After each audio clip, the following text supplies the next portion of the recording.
principalmente con la temática de las altas capacidades. Es decir, que nuestros futuros docentes no solo sepan qué son las altas capacidades, sino también que tengan herramientas para identificar y para abordarlas en el aula. Entonces, bueno, esta es la primera capacitación de varias, y la idea es que, bueno, está destinada principalmente a las profesoras de práctica, del campo de la formación de la práctica, donde tenemos muchas profes nuevas. Entonces, bueno, la idea es comenzar a conocer ahora, con esta charla que usted nos va a dar, esta capacitación, qué son, ¿no? Así es que, bueno, de nuevo le agradezco. Bueno, Laura es, entre muchas otras cosas, especialista en neuroaprendizaje, en altas capacidades, y es la presidenta de la Asociación Argentina de Altas Capacidades. Así que para nosotros es un honor que ella esté hoy con nosotros. Así que empiece con usted. Es un honor para mí, gracias, es un honor para mí acompañarlos. El año pasado estuve en el congreso organizado por ustedes, pude conocer a muchos, ¿sí? Y bueno, este proyecto que están tomando como posta, ¿no? La verdad que en el país, ¿sí? Esto de incorporar la temática en la formación docente es troncal. ¿Por qué?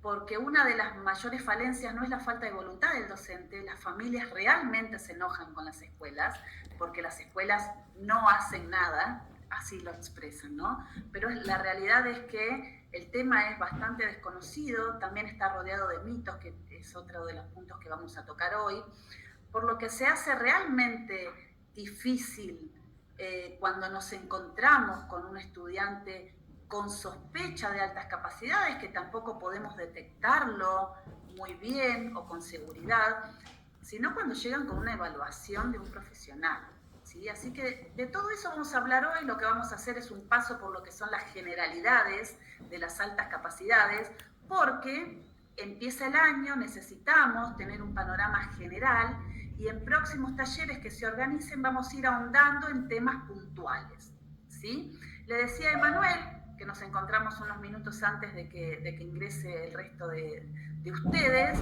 que acá lo importante es que todo lo que ustedes necesiten preguntar o levanten la manito, escriban en el chat y que alguien lo lea, porque no sé si cuando empieza la presentación yo voy a poderlo leer, a veces no puedo ver la carita de nadie, ¿sí? Pero esto no es desde un lugar, nunca me gustó ponerme en ese lugar, no ponerme en un lugar de la que sabe hacia el que no sabe, sino de que podamos construir juntos, porque los que están en el campo, todo el día en el campo de la práctica, son ustedes, ¿sí? Entonces la mirada de ustedes es fundamental. ¿Por qué? Lo que voy a transmitirles es teoría y es práctica, pero lo fundamental es lo que ustedes puedan ver. Entonces, si hay dudas, si hay consultas, si algo que yo digo les hace ruido, interrumpan, para eso estamos, ¿sí? Así que bueno, si les parece, comparto.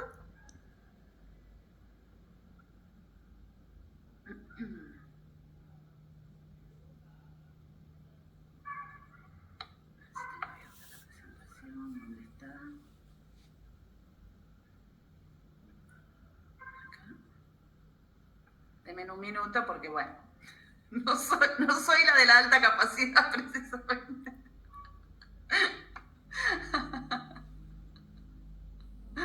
Ahí está. Ahí está. Díganme si lo ven. Sí. Sí, Laura. Ahí está. Bueno, ahí estamos, ¿sí? Yo no los veo a ustedes, ¿sí? A ver si me puedo hacer acá un lugarcito. Ahí está. Ahora sí, los veo. Ahí está. Muy bien. Bueno, entonces vamos a hablar de generalidades de las altas capacidades. Aprovecho también para contarles que soy mamá de dos, ya no tan niños, ¿sí? Con altas capacidades. El mayor acaba de cumplir 21, así que tenemos un hombre por estos lados. Y el menor tiene casi 17, ¿sí? El camino fue bastante sinuoso, lo que permitió no solo conocer desde cero esto, ¿no? Vivirlo desde adentro, sino también ir viendo cómo fue cambiando la predisposición, la formación docente, la actitud que tienen las escuelas frente a este diagnóstico, porque se llama diagnóstico, aunque no sea una patología, un trastorno o una condición desde el lado médico, sino es más bien pedagógico, psicológico. Hay como un gris para poder definir exactamente lo que es la alta capacidad, ¿sí? Me parece importante contarles que también soy mamá porque mi formación comenzó luego de haber diagnosticado a mi hijo mayor, o sea que hace más de 16 años que empecé a formarme en altas capacidades y aproximadamente 18 que estoy en el tema, ¿sí? También conformé grupos de padres, ¿sí? Que bueno, la trayectoria es como bastante larga. Así que bueno, vamos a comenzar por acá. Bien, vamos a hablar, entre otras cosas, de lo que es la definición hoy en día, que se llama el paraguas de la alta capacidad, y por otro lado, cuáles son las características, y vamos a verla en los 3 niveles, inicial, primario y secundario, respecto a lo que son los adultos con altas capacidades. Hay muy poca información. Hablo de nuestro país porque no es lo mismo la trayectoria que pueda tener América del Norte, Europa, ¿sí? España, que están con un camino bastante recorrido, que lo que pasa en Latinoamérica, ¿sí? La semana pasada estuve en Chile y, por ejemplo, en las escuelas hay muchos abordajes de los que vamos a ver hoy que no solo se desconocen, sino que no se permiten. Entonces, a pesar de que estamos pegaditos, ¿sí? La construcción que tenemos que hacer en América Latina va a tener que ser conjunta, ¿sí? Tenemos Uruguay, que sí, que tiene a la doctora Susana Barrera, que se encarga de adultos, pero hay mucho desconocimiento, ¿no? ¿Por qué? Porque lo que no hay es un estudio continuado desde la niñez, ¿sí? O primera infancia, adolescencia, hasta la adultez, a ver qué pasó con estas personas que fueron detectadas en su primera infancia. ¿Bien? ¿Cuáles son los no de las altas capacidades? ¿Qué no son las altas capacidades? Vamos a hablar de algunos mitos que ahí me gustaría que ustedes sean quienes me cuentan. Y vamos a hablar de la detección, lo que tiene que ver la observación, lo que podemos ver en las aulas, lo que son los screening, y a qué le llamamos diagnóstico, una palabra a la que se le tiene tanto miedo, ¿bien? Bueno. Acá traigo una definición, pero me gusta más decírselas hablada. ¿Por qué? Porque las definiciones van mutando a través del tiempo y se van ajustando a diferentes realidades, ¿sí? Por ejemplo, en nuestro país se usa superdotación, ¿sí? Palabra que ahora lo vamos a investigar un poquito más. En lo que es Estados Unidos se usa gifted, que es un don, que la traducción de gifted no tiene que ver con superdotado, ¿bien? Entonces hay como una enorme confusión. Y lo que es en España se usa altas capacidades intelectuales o talentos, ¿bien? Entonces esto es bastante confuso. La definición que vamos a tomar hoy, en una entre tantas, dice que son capacidades excepcionales en una o más áreas del desarrollo o funciones cognitivas. Y acá la voy a desmenuzar un poco. Cuando habla de excepcionales, es que están por encima de lo esperable. Por eso es excepcional, algo que es una excepción, ¿sí? Pero como no está dentro del área de la discapacidad, la tenemos por encima de lo esperable o del promedio, ¿sí? Van a ver que yo no voy a decir nunca que son niños, niñas, adolescentes más inteligentes, ¿sí? Eso lo borramos, porque eso es un mito. Hablo de que la capacidad de la persona está muy por encima de lo que se espera, ¿no? Entonces, eso es lo primero que empieza a llamar la atención. Puede ser en una o más áreas del desarrollo o función cognitiva. Las funciones cognitivas ustedes las conocen y las del área del desarrollo podemos ver, por ejemplo, una motricidad fina, una motricidad gruesa. Ahora vamos a ver características específicas, pero tienen que ver en el desarrollo, en la conducta y en el aprendizaje. Entonces, si hablo de capacidad, acá tengo este vaso. Fíjense que la capacidad máxima sería esta y está hasta acá.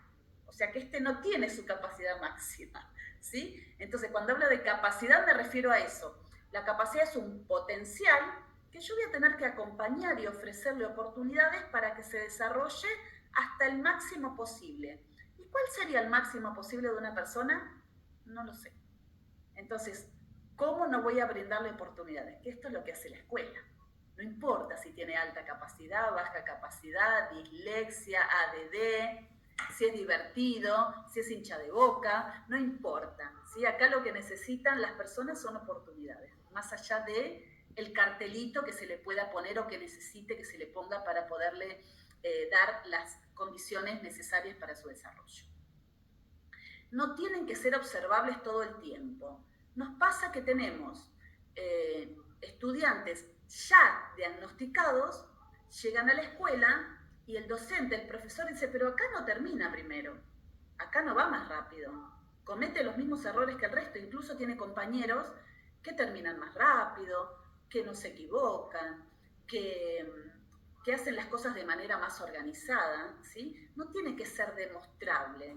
Si yo tengo diabetes, no estoy con un cartelito todo el tiempo diciendo que tengo diabetes. No tengo que estar demostrando mi diagnóstico para ser atendido. ¿Bien? No desaparecen con el tiempo ni se pierden.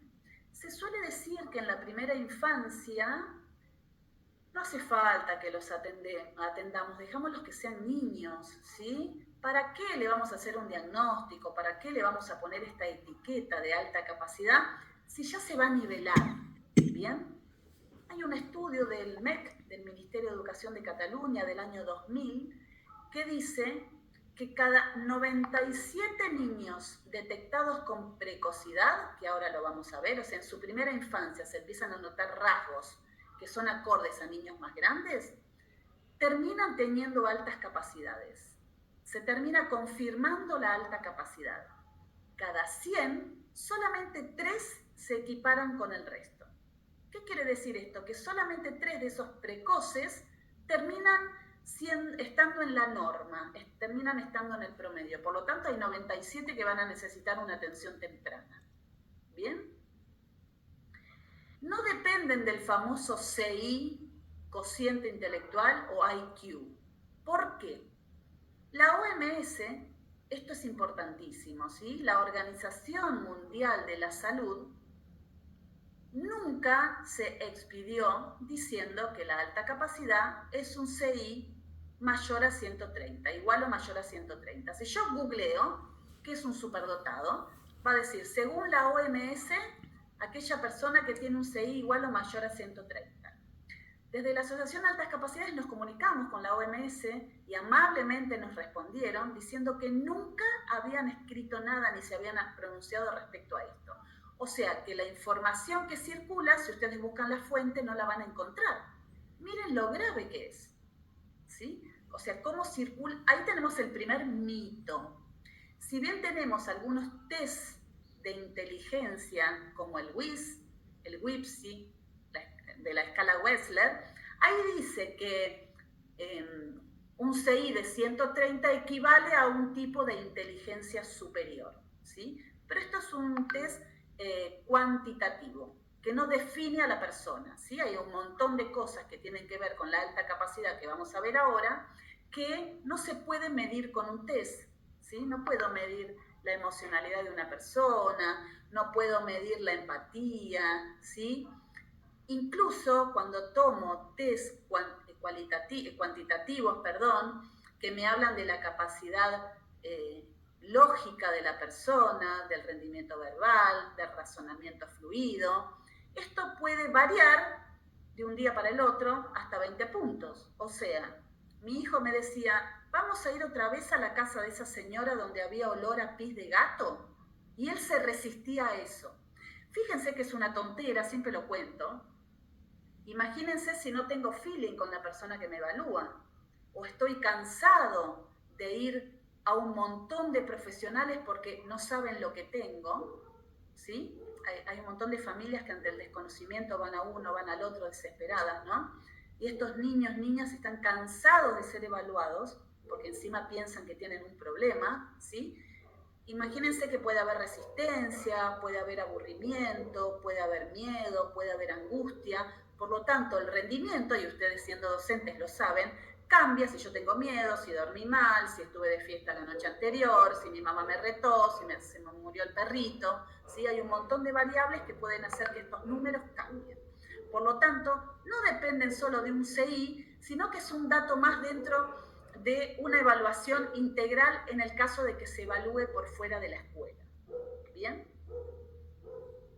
Con respecto a AACC o ASI, ¿bien? Las terminologías también van cambiando, o las siglas, porque ASI es altas capacidades intelectuales.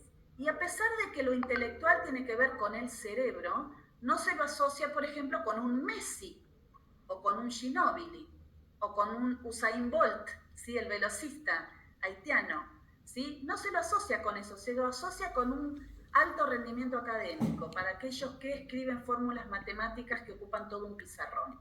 Entonces se intenta dejar de lado la palabra intelectual, pasando a la sigla AACC como para definirlo. En síntesis es lo mismo, pero se está tratando de llegar a ciertos consensos a nivel mundial. Bien. Dentro del paraguas de las altas capacidades, y también quiero decirles que se está dejando de usar este paraguas, porque ahora se lo considera altas capacidades en este área, este área, este área, este área. Pero me gustaría mucho que podamos como meternos adentro de esto, ¿bien? A la derecha tenemos la precocidad. ¿Qué es la precocidad? La adquisición de hitos del desarrollo antes de lo esperable para la edad. Esto generalmente se observa en niños de nivel inicial, en bebés. Por ejemplo, esta mañana tuve una consulta donde contaban los papás que había empezado a formar frases de 2 palabras su hijo alrededor de los 10 meses cuando empezó a caminar. Esto no es esperable, no es el promedio que un bebé empiece a caminar de manera autónoma y no tomándose de los muebles, ¿sí?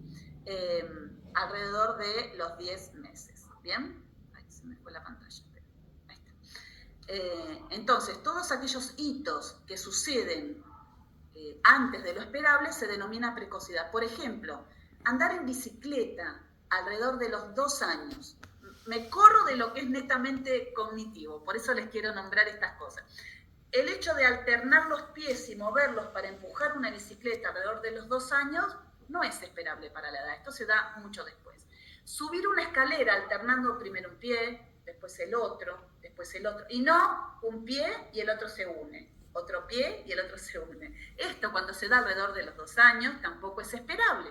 Niños que se trepan con gran habilidad y que siempre estamos como con el corazón en la boca por miedo a que se caigan, pero tienen una gran habilidad, tienen una conciencia del espacio que ocupan, ¿sí? También podemos ver acceso a la lectoescritura, ¿sí? En edades muy tempranas. Ahora vamos a ver esas características. Pero quería que podamos ver, o que se ubican muy bien, por ejemplo, cuando van a la casa de la abuela y hacemos un recorrido diferente, nos dicen, no, mamá, te equivocaste, no era por este lado, porque no pasamos por el almacén, por ejemplo, no pasamos por la plaza, ¿no? Empiezan a incorporar el sentido de la ubicación, ¿sí? Estas cosas también llaman la atención. Después tenemos los talentos. Estos se dividen en talentos simples o talentos complejos, ¿sí? Y acá tenemos, los talentos simples son aquellos que se dan en un área, ¿sí? Aquella persona que tiene una capacidad excepcional, ¿sí? En lo verbal, en lo creativo, en lo social, en lo matemático, en lo lógico, en lo motor, ¿sí? O sea, es en un área. No quiero usar la palabra destaca, porque a veces no destaca. A veces no lo puedo ver en comparación que el otro. ¿Por qué? Porque la persona con altas capacidades no es mejor que el otro. Tiene una habilidad excepcionalmente superior a lo que se espera para la edad. Y esto necesito que quede muy claro. ¿Por qué? Porque no puedo estar comparando o esperando que el rendimiento sea de un 10 en la escuela, porque generalmente no lo es. ¿Bien?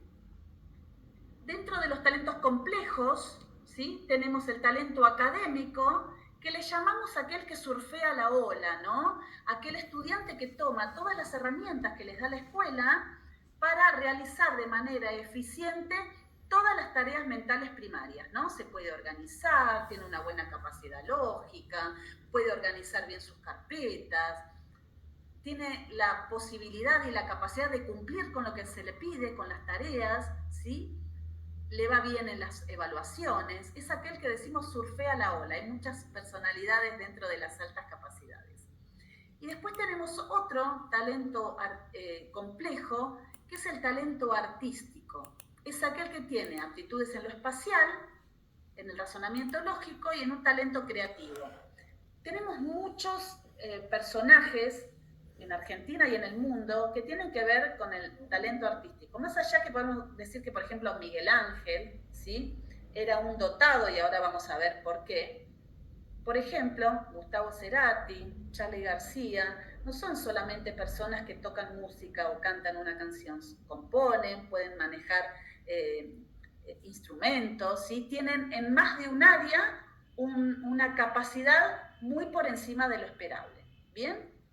Entonces, generalmente lo podemos ver en lo artístico, en las áreas del arte, en cualquiera, una Marta Minujín, una Frida Kahlo, ¿sí? Si bien podemos relacionarlo con el arte con la pintura, por ejemplo, ¿sí? Tenemos muchos creativos a lo largo de la historia que se movieron en más de un área de la creatividad o